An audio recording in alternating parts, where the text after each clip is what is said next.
Assalamualaikum warahmatullahi wabarakatuh. Waalaikumsalam warahmatullahi wabarakatuh. Alhamdulillahi rabbil alamin wal aqibatu lil muttaqin wa la udwana illa 'alal zalimin. Salatu wassalamu ala asyrafil anbiya'i wal mursalin wa ala alihi wa sahbihi ajmain amma ba'd. Puji syukur kehadirat Allah Rabbul Alamin senantiasa kita panjatkan, terutama atas perkenannya sampai di bulan terakhir tahun 1445 Hijriah,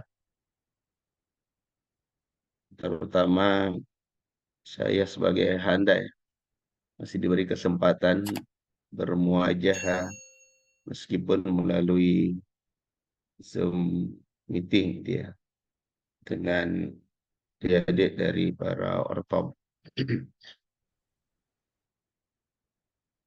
Selawat dan taslim atas junjungan Nabi Allah Muhammad Sallallahu Alaihi Wasallam, Nabi yang seharusnya menjadi uswah dan qudwah kita, dan semoga kita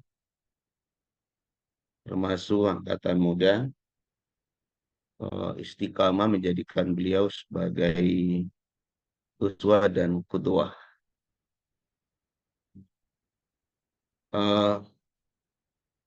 Selanjutnya saya ingin menyampaikan terima kasih atas amanah ini. Ini bagi saya sebagai sebuah amanah, kepercayaan, dan harapan juga barangkali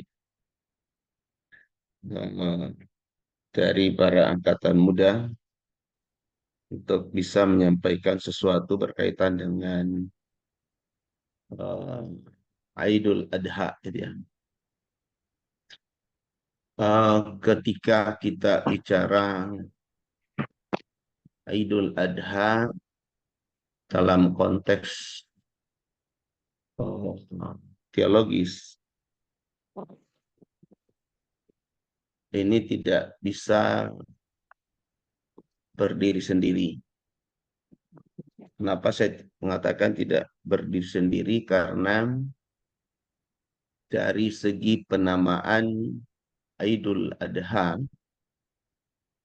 itu berkaitan dengan beberapa rangkaian ibadah. Secara bahasa disebut Idul Adha, hari raya pagian, gitu ya. Hari raya duha. Kenapa disebut duha? Di situ ada udhiyah. Disebut udhiyah karena ada penyembelihan hewan kurban yang dimulai pada tanggal 10 Zulhijjah di waktu duha setelah salat Idul Adha, ya. Berarti Idul Adha ada salat, ada penyembelihan hewan kurban, ada pengagungan terhadap Allah Subhanahu wa taala. Jadi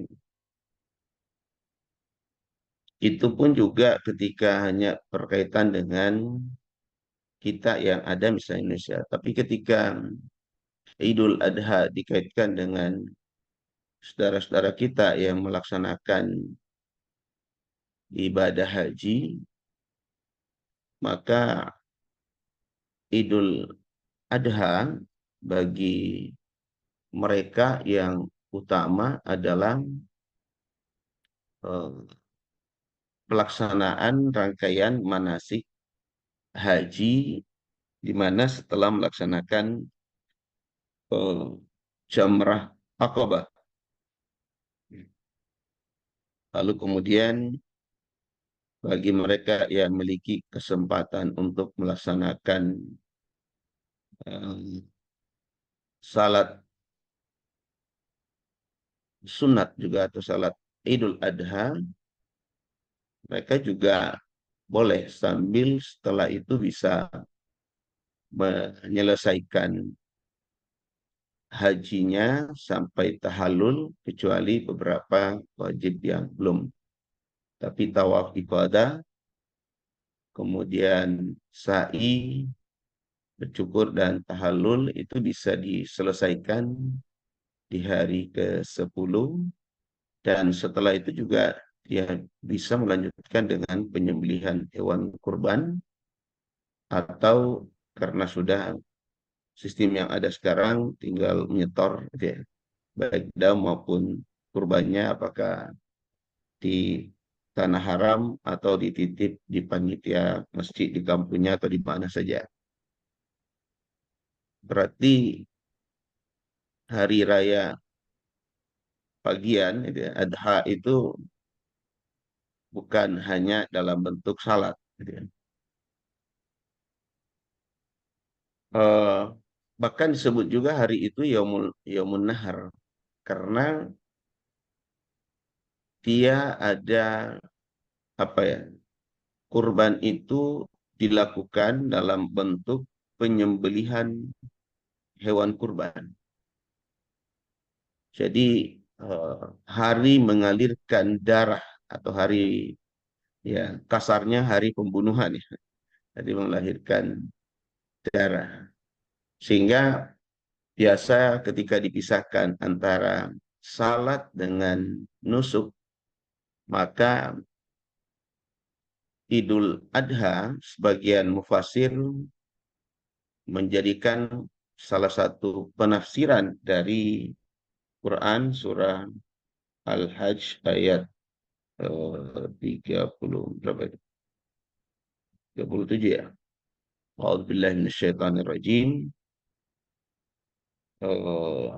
Walikulli ummatin ja'alna mansaka. Bagi setiap umat itu ada nusuk. Jadi peribadatan dalam bentuk penyembelihan hewan kurban. Ini salah satu implementasi dari makna mansaka atau nusuk. Tapi secara umum, nusuk itu adalah rangkaian pelaksanaan ibadah haji gitu ya. Jadi maka disebut manasik haji. Tetapi khusus bagi mereka yang tidak melaksanakan ibadah haji, maka nusuk atau berhari raya itu ya, Idul Adha itu masih tersisa ada salat apa ya, salat id, salat sunat, kemudian berkurban mulai dari hari nahar sampai 3 hari tasyrik gitu ya. Jadi itu bagian dari mansaka gitu ya, dari nusuk, jadi sebuah peribadatan. Mari saya menyampaikan bahwa itu menunjukkan juga salah satu kesempurnaan ajaran Islam yang meluruskan, mengoreksi, dan melanjutkan gitu ya, ibadah yang berkaitan dengan penyembelihan ternak gitu ya, yang juga dilakukan oleh umat-umat sebelum Nabi Muhammad, dan atau agama-agama lain. Jadi saya menyebut tadi ada yang dikoreksi, ada yang diteruskan. Jadi dari segi historisnya, secara teologis juga kita membaca dalam Al-Quran, iman kepada Quran ya, bahwa perbedaan-perbedaan itu saya tidak menemukan di misalnya di, masa Nabiullah Adam alaihissalam Misalnya penyembelihan itu didahului oleh 2 rakaat salat, gitu ya. Tetapi yang kita baca dalam Al-Quran bahwa kedua putra beliau juga diperintahkan untuk melakukan eh, ibadah dalam bentuk pengorbanan atau kurban. Kurban dalam pengertian qariba atau karuba, ya, kerabu kurbanan, ya. Upaya untuk mendekatkan diri kepada Allah. Kalau dulu kan ada dalam bentuk hasil pertanian yang dilakukan oleh Qabil, dan hasil peternakan yang dilakukan oleh Habil. Mudah-mudahan saya tidak terbalik, gitu ya. Nah, kemudian hasil pertanian ini yang dilakukan oleh Qabil katanya tidak diberi syarat diterima, tetapi di dalam Islam itu kemudian ada ibadah dari hasil pertanian secara khusus yang disebut dengan zakatul fitri. Ya, jadi kita mengeluarkan sesuatu hasil pertanian khusus untuk makanan, gitu ya. Sehingga fungsinya memang untuk dimakan, untuk matulil masakin. Tapi apa ya, ibadah dalam bentuk eh, pengorbanan berupa mimbahimatil an'am, lalu kemudian kita juga sebut sebagai eh, kurban, gitu ya. Juga disebut nahar tadi, ya, dalam surah Al-Kautsar, inna a'tainaka al-kautsar washolli li rabbika wanhar, gitu ya. Nah, kalau eh, tak melihat ini, ada aspek historisnya sebetulnya. Aspek historisnya karena antara Qabil dan Habil yang mau menikah itu sama-sama suka, apa ya? Bukan sama-sama suka. Qabil ini lebih suka kepada kembarannya, sementara aturan yang ada itu tidak boleh menikah sekembaran. Jadi di masa itu boleh kawin dengan saudara, tetapi bukan kembaran. Ya, di masa Rasulullah itu ada penyempurnaan bahwa ada 14 golongan perempuan yang haram dinikahi, termasuk saudara perempuan. Nah, di masa Nabi Adam, bagi putra putrinya itu boleh, tetapi tidak boleh dengan kembaran. Maka kemudian Allah menguji melalui petunjuk eh, melalui Nabiullah Adam alaihissalam kedua putranya ini, untuk menguji apa di mana yang ada di antara mereka itu lebih tulus menerima atau melaksanakan perintah Allah ketimbang pertimbangan calon pasangan, gitu ya. Dan keduanya memang melaksanakan, tapi Kabil ternyata tidak tulus, sehingga isyaratnya dalam Al-Quran ada yang diterima ibadahnya, ada yang tidak diterima ibadahnya. Hal yang sama saya kira juga dalam eh, kisah keluarga Nabiullah Ibrahim alaihissalam, yang kemudian juga karena lama sekali mengidam-idamkan hadirnya seorang putra penerus, lalu kemudian lama tidak ada, berdoa terus, Rabbi habli minas sholihin. Tetapi kemudian setelah dalam kita singkat cerita, beliau juga dikaruniai anak, ya, yang menurut versi umat Islam, versi Al-Quran adalah Ismail, gitu ya. Ismail. Dan ketika dia mulai beranjak remaja, walamma balaga mahusa ya. Justru Nabi Ibrahim mendapatkan perintah agar menyembelih putranya yang lama sekali dia tunggu kehadirannya. Begitu dia hadir dan mulai beranjak remaja, malah justru diperintahkan menyembelih. Sebagai seorang nabi dan sebagai seorang manusia, tentu terjadi kebimbangan dalam hatinya, tetapi begitu ada perintah pengulangan, karena sebelumnya masih ragu, sehingga ada sunnah puasa tarwiyah, hari tarwiyah, karena Nabi Ibrahim masih menunggu kepastian, dan ternyata di malam berikutnya kembali bermimpi mendapat perintah itu, sehingga berketetapan bahwa itu adalah perintah dari Allah Subhanahu wa taala, dan sebagai seorang hamba harus taat dan patuh kepada perintah Allah, maka dia segera mewujudkan dia perintah itu.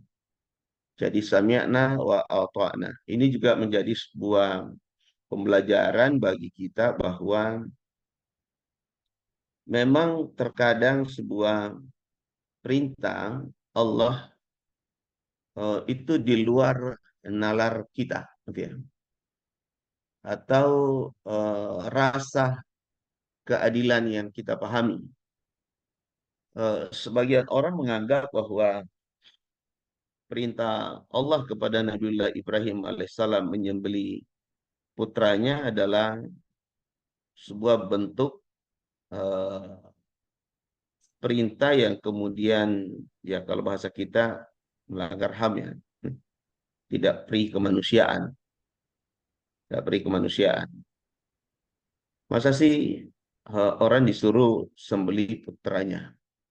Tapi bagi kita yang beriman dengan adanya perintah Allah Subhanahu wa taala, maka ada sisi lain dari kehidupan kita ini yang harus kita sadari, bahwa nah ini sekaligus masuk filosofis ya. Ada dimensi transendensi dalam kehidupan kita ini. Memang eh, terkadang potensi yang Allah berikan kepada kita itu belum mampu mencerna, dari apa hikmah di balik perintah itu, apa rencana Tuhan di balik perintah itu, dan apa tujuan perintah itu atau larangan itu, yang boleh jadi menurut nalar kemanusiaan kita itu adalah sesuatu yang tidak adil, sesuatu yang tidak ramah, dan seterusnya dan seterusnya. Lalu kita baru bisa mengetahui, atau Nabi Ibrahim sendiri baru bisa ketahui, karena dia tidak pernah tahu kalau kemudian Allah segera menggantikan leher putranya menjadi leher domba. Demikian juga saya kira Nabi Musa tidak pernah tahu sebelumnya bahwa tongkatnya akan berubah menjadi ular yang bisa memangsa ular-ular buatan juga dari eh, tukang-tukang sihir Firaun. Ya, jadi Nabi Nuh juga tidak pernah tahu sebelumnya. Dia hanya melaksanakan perintah membuat kapal di atas gunung. Dia tidak, saat itu dia belum prediksi bahwa ada namanya bisa terjadi banjir besar, mungkin tsunami istilah kita sekarang. Itu tidak ada dalam pikiran eh, kemanusiaannya Nabi Nuh saat dia diperintahkan membuat perahu.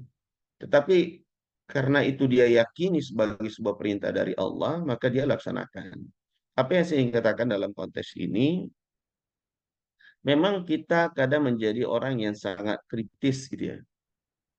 Tetapi kalau kita sudah berhadapan dengan teks wahyu, maka Pertama, sedapat mungkin kita melakukan kalau itu perintah melaksanakan, meskipun nalar kita belum bisa menemukan di mana nilai kemanfaatan dari perintah itu, atau perintah meninggalkan sesuatu agar kita segera meninggalkan meskipun kita belum paham apa sih hikmah di balik larangan itu. Nah, saya kira eh, pelaksanaan hari raya Idul Kurban yang tidak hanya menyangkut soal pelaksanaan salat, tetapi juga soal pelaksanaan udhiyah tadi ya. Ada pelaksanaan penyembelihan hewan kurban di waktu duha, dimulai dari waktu duha di hari nahar. Tadi ya. Nah, itu yang pertama saya kira eh, hikmah yang harus kita sadari. Nah, juga disebutkan secara normatif dalam Al-Quran bahwa eh, mansaka itu ya, ibadah yang kita lakukan di hari raya atau di Idul Adha ya, karena sebetulnya Id itu bisa diartikan hari raya, bisa diartikan kembali gitu ya. Jadi kalau disebut Id kembali, ada yang menyebutkan bahwa itu kembali bisa bersenang karena di akhir tahun, lalu kemudian bentuk eh, kembali kesenangan itu dengan menyembelih hewan kurban, lalu kemudian kita makan beramai-ramai, yang kemudian kita awali dengan salat itu. Maka dia disebut sebagai Id gitu ya, per hari raya kembali per hari raya itu ya. Dan juga mengembalikan kedekatan kita kepada Allah, mengembalikan kedekatan kita dengan sesama. Jadi Id artinya kembali, apa yang kita kembali itu sebetulnya ya lebih banyak menyebut nama Allah karena disebutkan di situ apa? Eh, Liyazkurusmallah alama razaqahum min bahimatil an'am gitu ya. Jadi eh, salah satu yang ditegaskan dalam Al-Quran dalam ayat ini adalah agar kita senantiasa menyebut nama Allah atas rezeki yang Allah anugerahkan kepada kita, khususnya min bahimatil an'am, lalu kemudian kita sembelih mana yang paling kita suka itu ya. Kalau kita lihat hadis, ada sahabat yang menyembelih sebelum salat lalu dikatakan itu tidak termasuk sebagai bagian dari hewan sembelian udhiyah atau hari raya. Lalu sahabat mengatakan saya masih punya kambing yang lebih saya suka. Nah, apa boleh saya sembelih lagi? Nabi mengatakan silahkan, tetapi hanya berlaku untuk kamu. Artinya jangan menghabiskan semua ternak kita atau semua harta kita untuk keperluan ini, tetapi bahwa itu harus dilakukan. Saya mengatakan bahwa setiap rumah tangga seharusnya ada. Karena Nabi pun yang kadangkala tidak ada makanan di rumahnya, sejak tahun kedua Hijriah disyariatkan ibadah kurban. Yang saya tahu Nabi tidak pernah meninggalkan meskipun itu hanya seekor kambing. Dan di akhir uh, kurbannya Nabi pada Haji Wada itu menurut satu riwayat menyembeli untuk diri dan keluarganya itu sebanyak 63 sesuai dengan umurnya gitu ya. Nah, itu yang kedua. Jadi memperbanyak mengingat Allah atas rezeki yang Allah berikan kepada kita.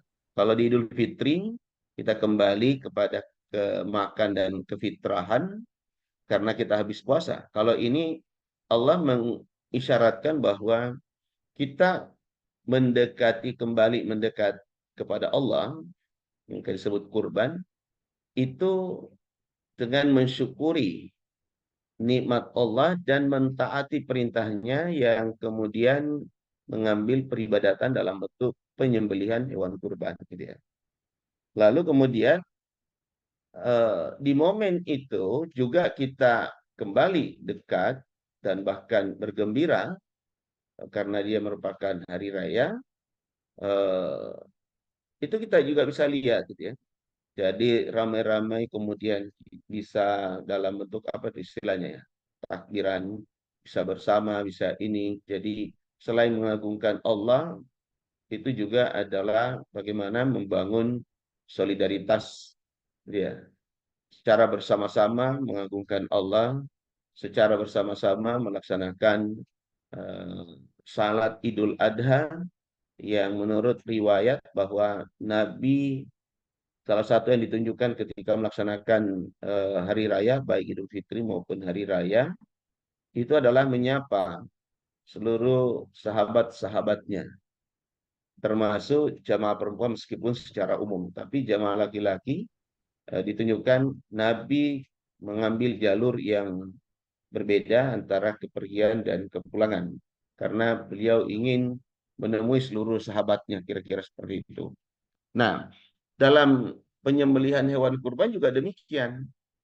Jadi ketika berhari raya di hari Idul Adha itu dalam bentuk penyembelihan hewan kurban lalu kemudian dagingnya kan boleh dimakan, yang berkurban boleh dihadiahkan, dan apalagi untuk kaum fakir, kaum al-qani, al-mu'tar, itu semua bisa dibagi.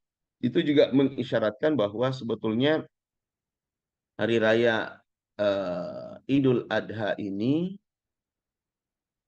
tidak sekedar kembali berhari raya, bertemu, tetapi itu juga adalah untuk menguatkan solidaritas keumatan kita.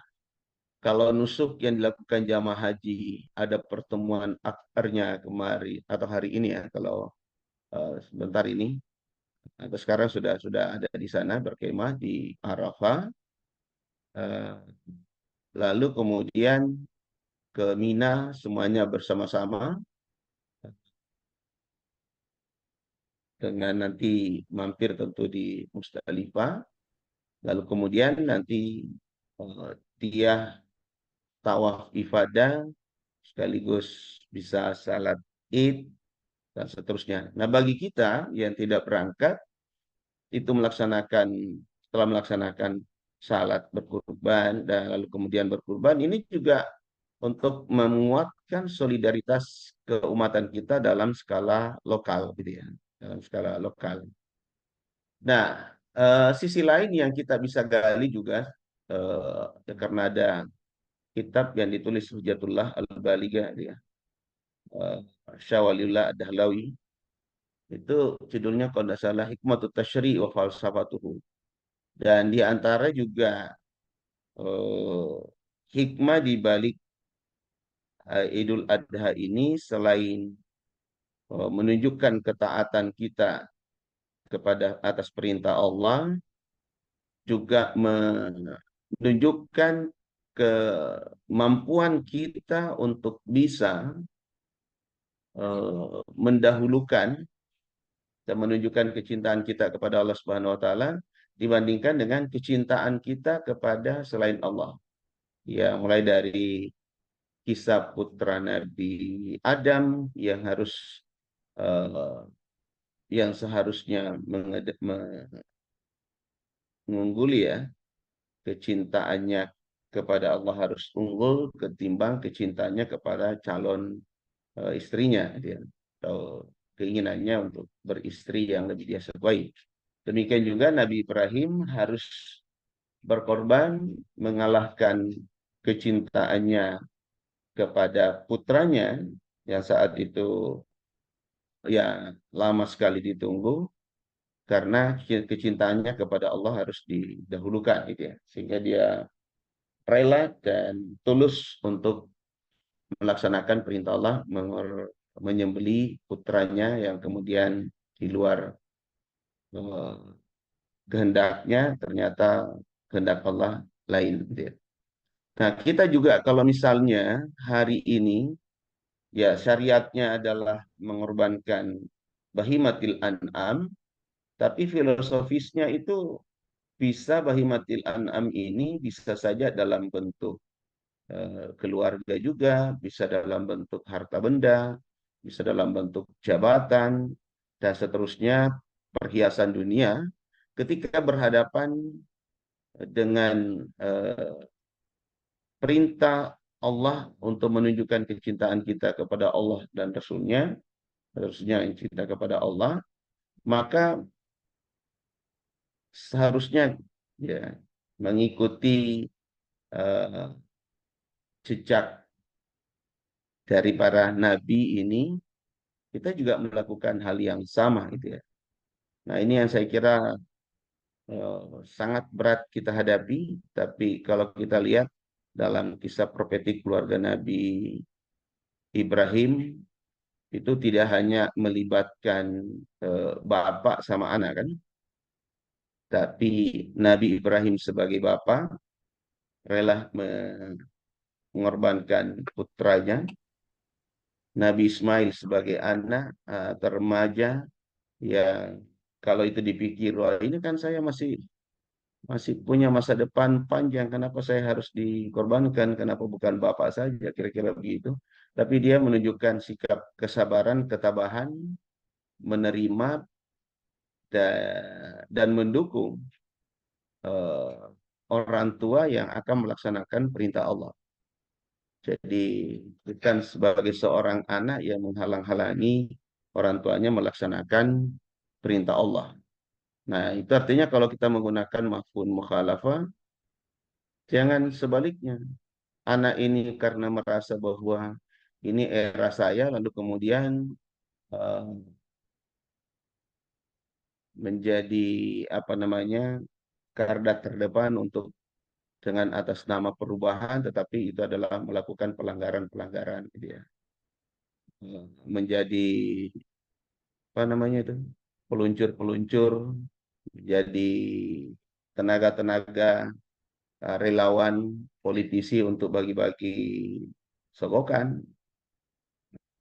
Karena ini boleh jadi dilakukan oleh anak-anak muda dengan dalih, wah ini kan eranya sekarang, gitu ya. Jadi semangat kepemudaan tidak kemudian mengabaikan ketaatan kita kepada menjalankan perintah Allah atau kepatuhan kita kepada orang tua, kepatuhan apa ya, dukungan kita kepada orang tua untuk menjalankan tugasnya, jangan menjadi penghalang, gitu ya. Maksud saya jangan menjadi penghalang. Itu ditunjukkan oleh Nabi Ismail. Demikian juga saya kira istri beliau juga reda melepaskan eh, suaminya untuk kemudian melaksanakan tugas-tugas yang diperintahkan oleh Allah Subhanahu wa taala.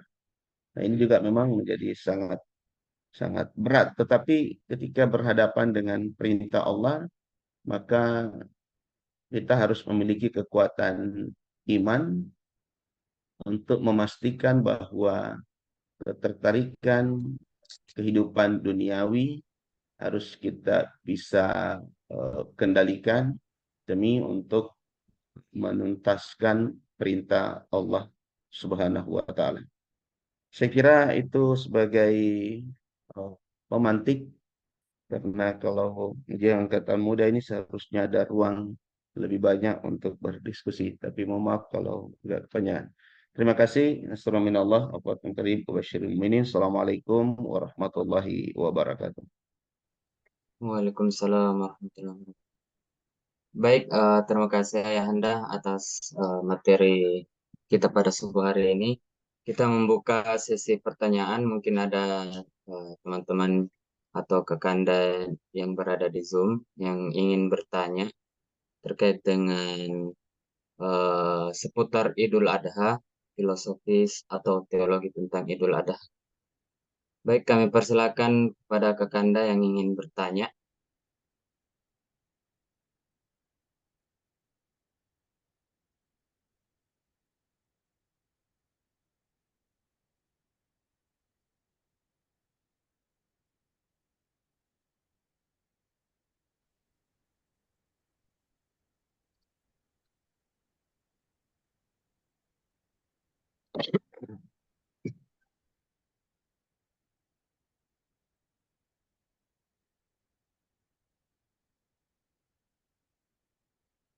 Izin moderator.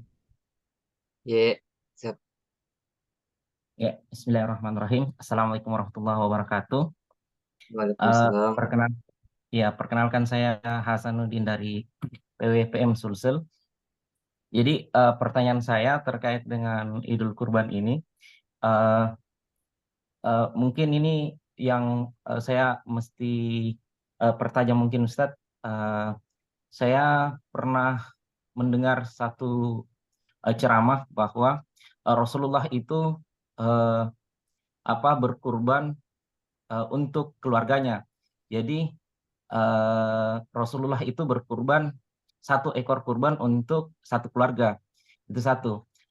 Apakah berarti kita tidak mesti berkurban untuk tiap-tiap anggota keluarga kita? Yang kedua, mengenai hukum yang dikenakan ketika kita berkurban, yaitu misalkan kita dilarang untuk memotong kuku, memotong rambut, dan lain sebagainya. Apakah itu berlaku untuk seluruh keluarga ketika misalkan kita berkurban, misalkan saya berkurban untuk seluruh keluarga saya, apakah hukum ini berlaku untuk seluruh keluarga saya ataukah hanya berlaku untuk saya pribadi sebagai orang yang berkurban? Itu barangkali pertanyaan saya. Terima kasih atas kesempatannya. Assalamualaikum warahmatullahi wabarakatuh. Waalaikumsalam warahmatullahi wabarakatuh. Mungkin masih ada atau dijawab dulu, Ustaz? Ya, saya jawab dulu. Ini sampai jam berapa, Kak? Kondisional, Ustaz. Ya, Tergantung, Ustaz. Ininya. sampai jam berapa? Sampai selesai, Ustaz. Kalau sudah tidak ada pertanyaan. Oh, sampai selesai. Kalau ada pertanyaan sampai syukur. Kan waktu. Saya juga mau bikin naskah khutbah. Yang pertama terkait dengan apa satu keluarga atau satu personal. Eh, Penjelasan Ali Jabir Allah yarham itu mengkritisi paham Indonesia yang hanya satu orang. Pertama saya ingin mengatakan begini. Nabi dalam riwayat Abu Daud itu mengutip informasi dari siapa ini? Hanan siapa namanya? Katanya ketika dia wukuf di Arafah, itu lalu kemudian Nabi menyerukan, mungkin dalam khutbah wada, saya tidak tahu persisnya. Mengatakan, ya Yohanes, inna fi kulli ahli baitin, kulli amin udhiyah. Ala kulli bait. Jadi pada setiap keluarga, dalam setiap tahunnya, itu berkurban. Dan kemudian Nabi di sisi lain mengatakan mawajada sa'ah dalam ya keraba apa lam yudahi fala yakrabanna musallana. Siapa yang mendapati uh, kemampuan lalu tidak berkurban maka jangan mendekati tempat salat kami. Bahasa kita nabombek kinabi ya.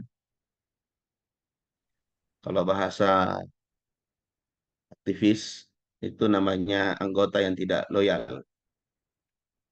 Ya, kalau di Sentai itu ada tagline-nya. Senioritas apalagi itu. Itu menunjukkan loyalitas ya.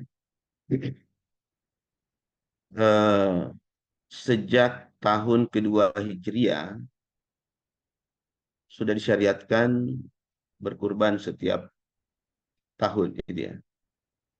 Dan paling tidak ada 2 kasus atau 3 ya, ada 3 kasus teriwayat yang saya ingat pernah saya baca.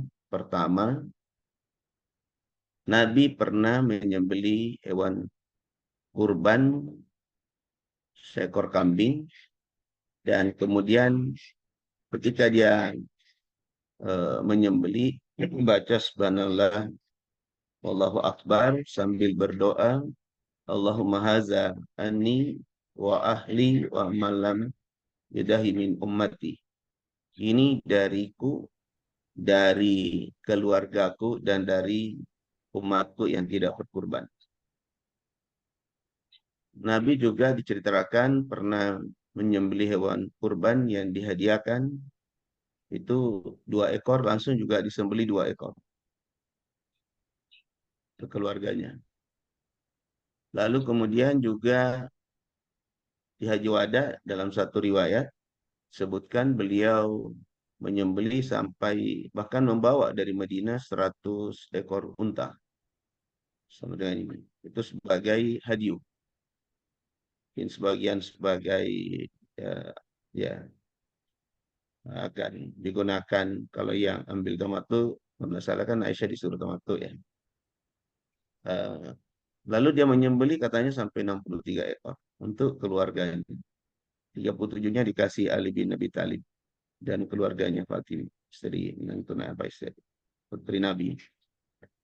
Nah, dari keragaman teks ini, sebagai orang hadis ya, saya menyatakan bahwa seharusnya setiap keluarga itu melaksanakan kurban, meskipun hanya seekor kambing. Lalu bagaimana caranya kalau kita tidak punya sesuatu? Kita bisa eh, apa namanya? Kita bisa menabung untuk itu, menyisihkan dalam setahun, lalu kemudian kita bisa beternak. Nabi waktu yang 2 itu kan dihadiahkan. Jadi kalau kita lihat ini, dan riwayat tadi ala kulli ahli baitin di kulli amin, itu seharusnya kan setiap rumah tangga, gitu ya. Jadi kalau saya secara pribadi memahaminya, setiap rumah tangga seharusnya ada yang berkurban, dan bagaimana bisa mendapati kemampuan itu bisa diprogramkan, bisa diprogramkan. Kalau Anda tidak ini, ya jadilah peternak kambing supaya 1 tahun bisa dapat kambing ya. Atau Anda ya satu keluarga kan kalau kita lihat di situ. Nah, lalu bagaimana dengan bisa berkongsi satu sapi bisa 7? Hadisnya juga ada. Tapi kan ada hadis juga untuk unta bisa berkongsi 7 bisa 10. Bisa 10. Jadi berkongsi perorangan bisa, bahkan berkongsi perorangan mengikutsertakan keluarga menurut saya termasuk di dalamnya, karena kambing pun bisa. Gitu ya. Nah, kalau kita lihat Nabi pernah 2, pernah 63, kira-kira begitu ya. Bagi keluarga yang hanya bisa seekor kambing saja. Kalau kemudian kita karena mempertimbangkan kemanfaatannya, lalu di daerah itu susah kambing, atau kalau sapi lebih banyak dagingnya, atau lebih banyak orang suka makan daging sapi, lalu mau juga rame-rame, satu keluarga bisa 1/7, bisa dia pesan untuk 2/7, 2 bisa 3, bisa lebih bagus kalau bisa 1 ekor kan. 1 ekor kambing, 1 ekor sapi, 1 ekor unta, atau 1 ekor sapi tetapi yang harga 150 juta juga lebih bagus kalau dia mampu kan itu. Jadi kalau kita lihat hadis-hadis itu yang dibaca Nabi memang menyertakan keluarga, tetapi tidak membatasi hanya 1/7. Kalau kemampuan kita 1/7 atau hanya seekor kambing, yang itu saja. Yang penting dalam satu keluarga, menurut saya seharusnya ada yang itu ada satu, meskipun seekor kambing saja, itu harus diprogram, gitu ya, supaya bisa dilaksanakan. Jadi keluarganya banyak 40. Ada orang anaknya 27, istrinya 5. Istri bisa ditambah, seekor kambing tidak bisa disiapkan. Kan kacau itu pikiran. Ya, jadi kalau saya memahaminya seperti itu, tapi ini mungkin belum menjadi putusan tarjih ya, belum menjadi putusan tarjih, tapi itu pikiran saya. Harusnya dalam setiap keluarga itu dia harus berkurban setiap tahunnya meskipun hanya seekor kambing. Dia bisa 2 kambing atau 2/7 karena mau berkongsi yang lain silahkan. Mau lebih dari 10 ekor itu silahkan. Dia mau hadiahkan kepada orang sebagian karena dia banyak lalu ini kurban saya. Ini tidak ada kurbannya, saya hadiahkan. Nabi pernah menerima hadiah untuk kurban. Jadi ini untuk kebersamaan kita semua. Mau atas nama keluarga ini kita kasih, saya kira yang ngasih juga tetap akan mendapatkan pahala itu. Karena Allah juga menyatakan kan la yanallahu luhumu wala dimauha walakin yanalut taqwa minkum gitu ya. Bukan darah dan dagingnya yang kemudian mendekatkan kamu kepada Allah. Itu yang kemudian membuat lebih ini. Tetapi Anda melakukan perintah Allah itu menunjukkan peningkatan ketakwaan. Bahkan Al-Albani itu meneliti beberapa hadis tentang keutamaan kurban itu dianggap siapa lagi yang menguatkan itu. Sebenarnya tidak ada yang sahih.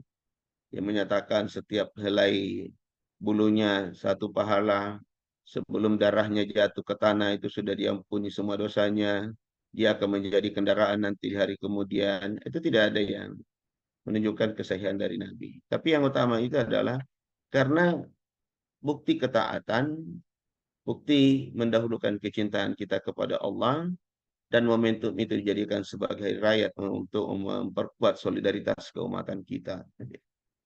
Yang terpenting sebetulnya. Yang pertama, yang kedua malah saya lupa tadi. Apa yang kedua tadi pertanyaannya?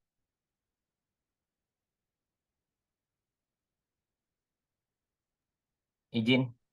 Yang Oh kedua ya, tentang terkait dengan buku ya. Ini juga terjadi 2 pendapat gitu ya. Malah 3 kalau bisa dibagi 3 itu. Pendapat pertama mengacu pada riwayat yang menyebutkan misalnya idza dakhalat asyru wa arada ahadukum ayyudahi la yamsi min sya'rihi lupa saya baca ya kalau saya buka ini wa basyarhi syai'a. Ini riwayat dari Ummu Salamah. Apabila telah masuk 10 hari pertama bulan Zulhijjah. Dari sini kan sebutkan idza dakhalat al-asyr ya, 10 hari pertama. Dan salah seorang dari kalian telah berniat untuk berkurban, maka janganlah ia memotong rambutnya, ya, dan kulitnya sedikit pun. Ada riwayat yang redaksinya, meskipun ini saya belum ketemu, tapi katanya di Muslim juga. Man arada ayyudahi fala ya'khuzanna sya'rahu wa basyarahu liyu'azzima rabbahu. Nah, ini ada kata liyu'azzima rabbahu. Kalau ini bukan ziyadah, ini bisa menjadi pertimbangan. Jadi janganlah dia mencukur atau motong rambut dan kulit. Nah, damirnya ini dia kembalikan bukan pada orangnya, tapi dia damirnya yaudu ila bahimah, bahimatil an'am, kulit, rambut dan kulit hewannya, agar hewan tersebut terlihat tetap seperti itu. Jadi jangan diganggu. Jadi ada yang memahami bukan pada yang mau berkurban, tetapi yang hewannya yang dimaksud. Lalu bagaimana terkait dengan ya kalau bulunya hewan masalah, kulitnya hewan ya, tapi riwayat ini tidak menyebut kukunya. Ya dua-duanya ya, hanya rambut sama kulit ya. Ya, ada riwayat yang lain menyebut kuku ya, tapi kalau Muslim ini kan wala yamassa min sya'arihi wa basyarihi. Kira-kira mau potong kulit.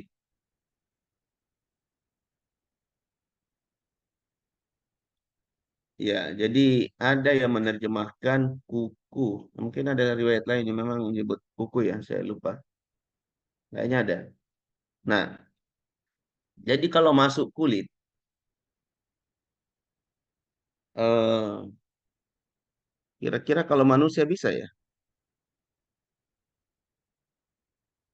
Ya mau berkurban, jangan memotong kulitnya. Tidak, Ustaz. Ya, kalau di hewan itu kan biasa orang dulu caranya karena tidak ada piloks untuk tandai hewannya itu dia pakai eh, api apa namanya kayak tato itu alat tato. Dia lukai kulitnya itu supaya tidak hilang. Itu dia, ini dia punya ini dia punya. Jadi ada ininya. Jadi sebagian berpandangan Leo azima rabbahu itu artinya sebagai salah satu bentuk pengagungan kita kepada Allah atas ciptaannya. Jangan dicoret-coreti itu. Jadi dikasih petanda tapi jangan dirusak kulitnya, jangan dirusak bulunya. Itu satu pandangan. Yang lain mengatakan tidak. Damirhu itu kembali pada orang karena disebut di situ ahadukum. Jadi wa arada ahadukum ayudahi. Jadi dia pahami kembali pada orang yang mau berkurban. Cuma memang kalau disebut wabah syarihi ini kan tidak cocok manusia itu kan. Dipakaikan tato ya. Nah, ada yang mengatakan bahwa hadis ini disampaikan Nabi saat haji wada melaksanakan haji. Tapi kan syariat syariat berkurban ini itu tahun kedua. Nah, kalau bisa dibuktikan bahwa ini disampaikan Nabi di saat pelaksanaan haji wada dan begitu Nabi banyak kan banyak sekali hewan yang dibawa Nabi sendiri 100. Jangan sampai kasusnya di situ lalu kemudian mau ditandai dengan pakai itu. Ya. Dan yang kedua, kalau dia sedang melaksanakan haji, maka ya memang jamaah haji kan tidak boleh dia potong kuku, tidak boleh potong rambut dan seterusnya. Nah, untuk pandangan yang kedua tadi bahwa orangnya eh, dia menguatkan begini, ini kan nusuk di bulan Zulhijjah, ini ibadah. Jadi kalau ibadah di bulan Zulhijjah bagi yang melaksanakan ibadah haji selama masih dalam ihram itu tidak boleh. Jadi bagi yang mau berkurban cukup tidak memotong kuku dan motong rambut gitu ya. Tapi kalau itu 10 hari, sementara kalau pergi haji ambil haji tamattu kan bisa saja gunting rambut sebelum di hari-hari tanggal 1 sampai tanggal 8. Karena pada umumnya orang kalau dia ambil tamattu itu justru dia nanti ambil memulai hajinya ihram pada mikat di masing-masing hotel ya. Nah, itu nanti hari ke-8 sebelum berangkat ke Arafah. Jadi jamaah haji yang ambil tamattu itu juga boleh memotong kukunya, rambutnya kalau diambil tamattu kan itu. Nah, kalau kita mau apa namanya, kita ada keraguan dak ma yaribuka ila ma la yaribuka, orang melakukan biasanya begini, potong memang rambut sebelum tanggal 1, potong memang kuku sebelum tanggal 1. Ya. Jadi apa juga yang mau dipotong kalau 10 hari kan itu ya. Kira-kira begitu. Jadi dia lakukan lebih awal. Ada orang mengatakan tidak. Ya, tidak mungkin lah karena di situ ada menyebut kulit. Tidak mungkin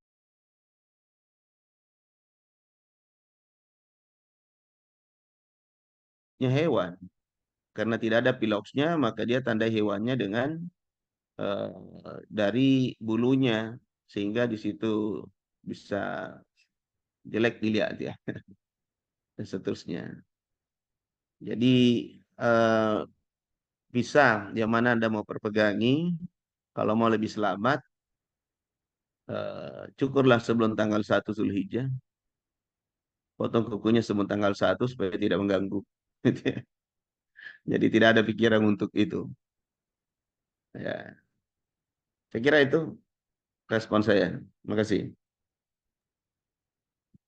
Syukur Ustaz. Ini ada satu pertanyaan lagi Ustaz di kolom chat dari Kayusran. Pertanyaannya, apakah bisa uang yang akan dipakai korban dialihkan untuk bantuan kemanusiaan? Izin Prof. Ya, Eh, eh, ada riwayat saya lupa ya menyebutkan bahwa, tapi saya tidak ingat persis apa ini peristiwa atau pertanyaan juga, dia. Eh, tapi riwayat itu sebenarnya gini, eh, berhadapan antara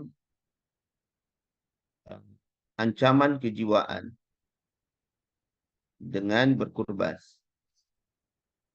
Maka kemudian dijelaskan bahwa kalau kamu sudah berniat untuk berkurban, tetapi kemudian ada pihak yang harus dibantu, maka bantulah itu dan pahala kurban Anda sudah diterima. Kira begitu. Nah, cuma kan harus kita lihat bantuan kemanusiaan ini seperti apa. Karena kalau misalnya dia gempa atau seperti Palestina dan seterusnya ya, dan seterusnya, kan eh, tentu ini menjadi sangat urgent. Tetapi kan bisa juga begini, orang yang mau memberi bantuan, apa memang kemampuannya hanya uang yang kurbannya itu tok saja? Ya.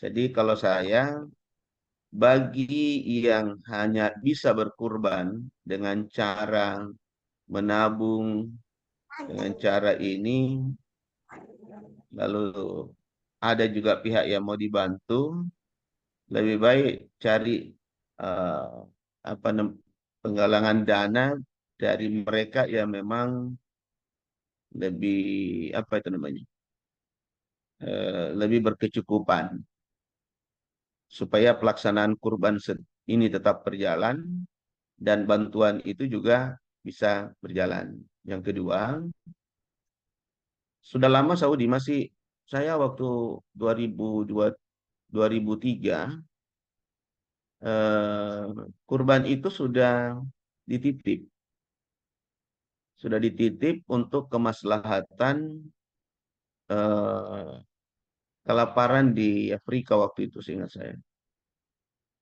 Ya, karena memang kondisinya kalau di kurbannya jamaah haji saat itu mau dilaksanakan semua di Mekah itu berlimpah itu dan bisa rusak kalau tidak ada lembaga yang menangani pengalengan daging untuk kemudian dikirim atau paling tidak bagaimana pembekuan daging baru dikirim.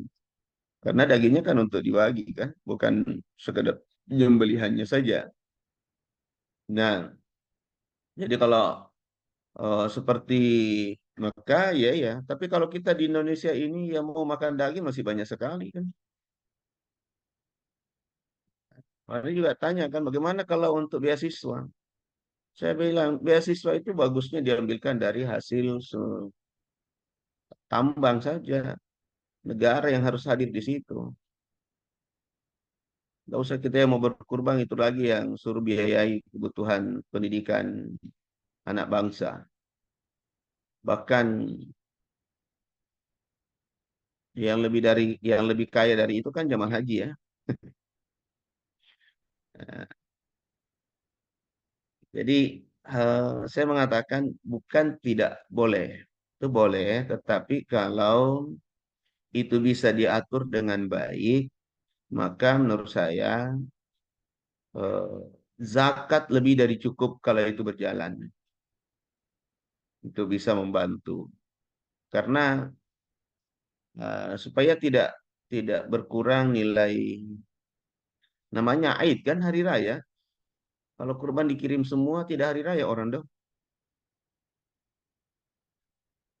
Hanya salat, kira-kira hari raya apa bedanya salat Jumat?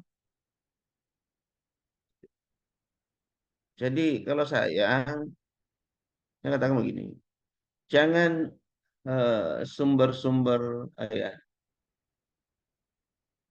seperti eh, apa itu kurban, biaya perjalanan haji orang, gitu ya. Kan seharusnya biaya perjalanan haji itu adalah kan uang habis ya. Cuma saja Indonesia karena lebih banyak mau dari kotanya, maka ada yang tersimpan. Maka mau dikorek lagi sama negara. Nah, tentu beda kalau memang saat kayak kemarin pandemi, gitu ya.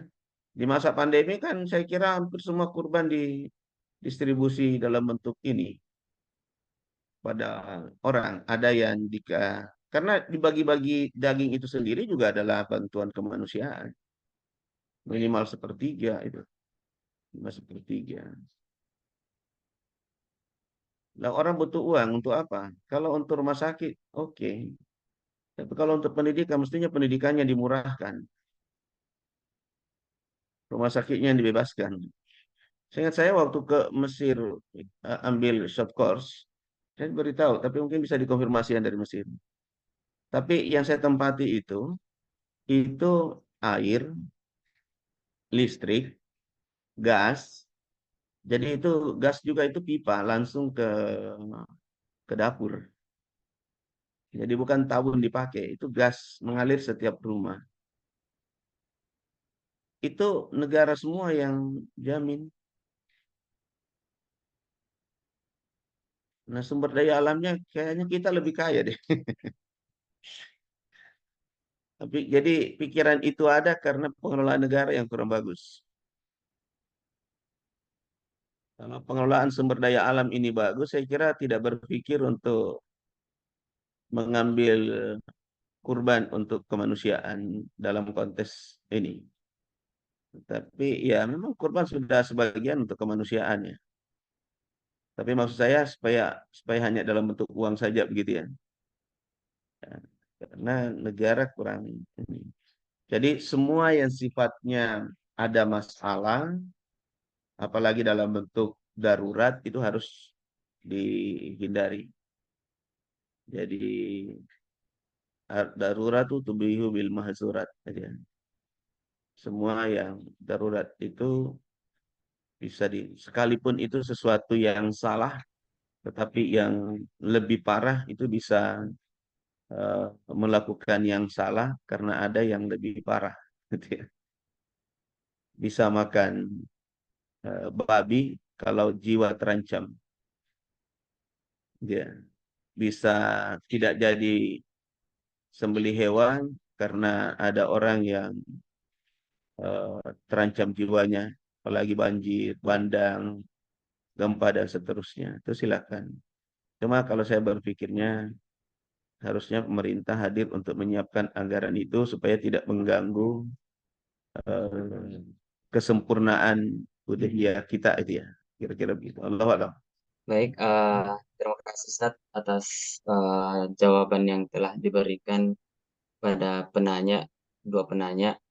Mungkin dapat kita simpulkan bahwasanya penanaman Idul Adha ini berkaitan dengan beberapa rangkaian ibadah bisa disebut Idul Adha, hari raya Idul Adha, ada sholat, dan ada penyembelihan hewan kurban dan pengagungan kita sebagai hamba terhadap Allah.